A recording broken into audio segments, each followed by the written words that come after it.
पेच टीएमसी आम आदमी पार्टी के साथ ही नहीं बल्कि जेडीयू के साथ पर भी अटका हुआ है, लटका हुआ है कह लीजिए। दरअसल बीते कई दिनों से नीतीश कुमार जल्द से जल्द सीट शेयरिंग के फॉर्मूले पर मुहर लगाने की मांग कर रहे हैं, लेकिन नीतीश की मांग को कांग्रेस और आरजेडी ने तवज्जो नहीं दिया।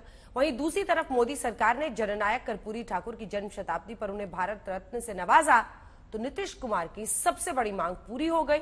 तो क्या नीतीश को पाला बदलने का एक बड़ा मौका मिल गया है? वो आजकल प्रधानमंत्री नरेंद्र मोदी की खूब तारीफ कर रहे हैं, यानी विपक्षी गठबंधन से एग्जिट होने का रास्ता क्या दिख गया है?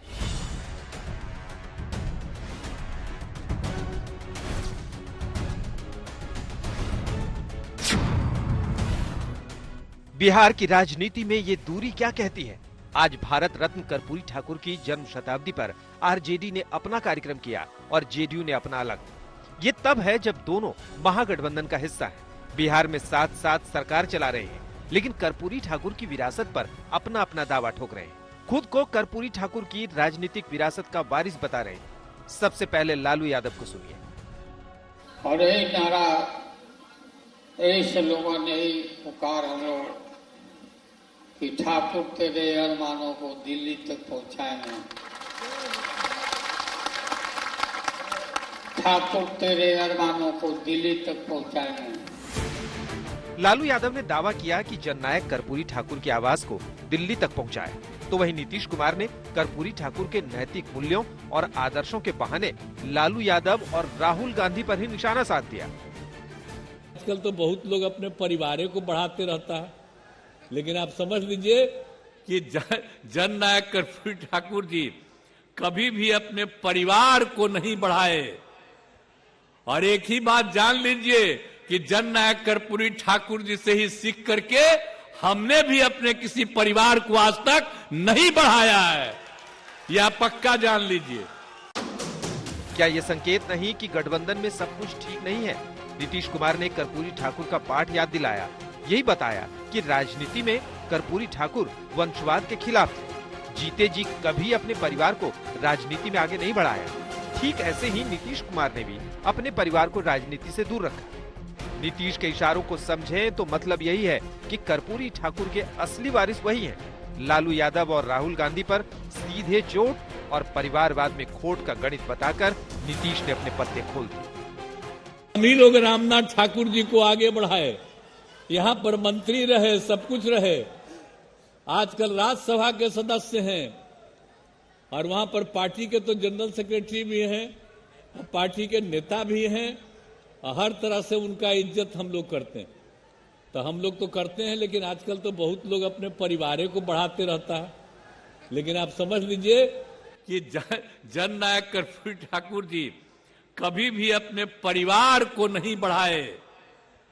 और एक ही बात जान लीजिए कि जननायक कर्पूरी ठाकुर जी से ही सीख करके हमने भी अपने किसी परिवार को आज तक नहीं बढ़ाया है, यह पक्का जान लीजिए।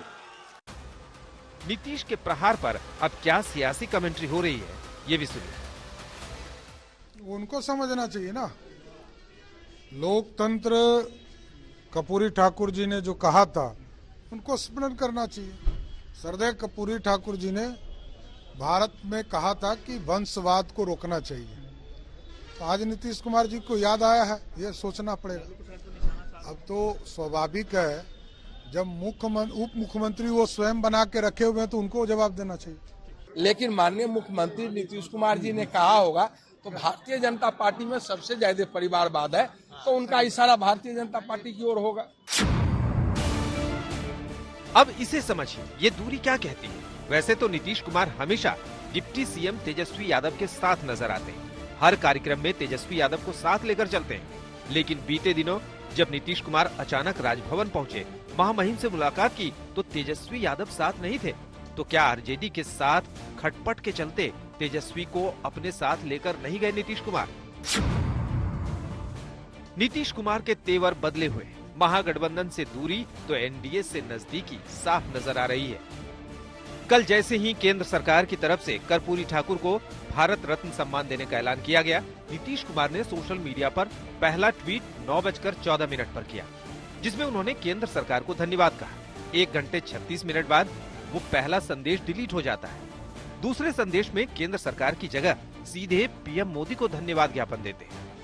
पहले सोशल मीडिया पर धन्यवाद कहा और फिर आज मंच से प्रधानमंत्री मोदी को धन्यवाद दिया।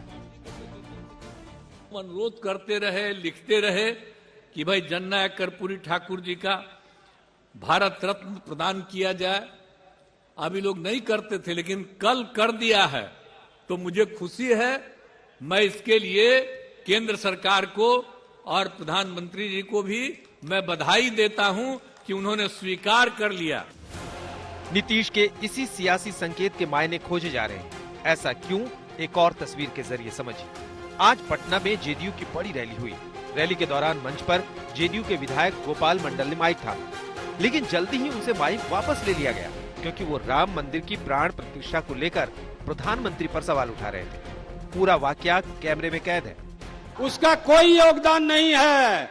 ये सुप्रीम कोर्ट ने आदेश दिया, सभी संतों ने चंदा करके, जो धनवान व्यक्ति थे उन्होंने चंदा देकर सब कुछ किया। रुकिए, सबों ने किया। और क्या लिखे, कृपया हो जाए।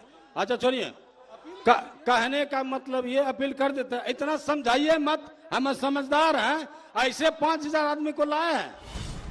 अब सवाल है कि इंडिया गठबंधन से नीतीश कुमार की दूरी और एनडीए की तरफ नरमी के पीछे मजबूरी क्या है? तो खबर यही है कि सीट शेयरिंग में हो रही देरी से नीतीश कुमार नाराज है। नाराजगी के चलते ही नीतीश कुमार ने पहले संयोजक का पद ठुकराया और अब आरजेडी और कांग्रेस की भूमिका पर सवाल उठा रहे हैं। सीट शेयरिंग को लेकर लगातार बात हो रही है कि अब तक इंडिया गठबंधन में सीट शेयरिंग नहीं हुआ है, क्या कहेंगे सर? इतना जल्दी हो जाता है, सब हो रहा है। रैली होनी चाहिए, मैनिफेस्टो बनना चाहिए, कार्यकर्ता मीटिंग होनी चाहिए। भारतीय जनता पार्टी की जो बढ़त है उसको हम गंभीरता से लेते हैं, नीतीश कुमार जी भी कह चुके हैं। और अब बगैर कोई समय गवाए हमें संयुक्त रूप से एक्ट करना चाहिए। हम एनडीए में रहे हैं, हमें भाजपा की बढ़ी हुई ताकत और उनके सवालों की प्रखरता का एहसास है। जिस तरह से उन्होंने अपना कैंपेन शुरू किया। दरअसल जेडीयू ने 17 लोकसभा सीटों पर अपना दावा ठोका है और उससे पीछे हटने को तैयार नहीं है। यानी सीट शेयरिंग के फॉर्मूले पर पेच फंसा हुआ है। जबकि नीतीश एनडीए में वापसी करते हैं तो 2019 का फॉर्मूला पहले से रेडी है। आज तक ब्यूरो।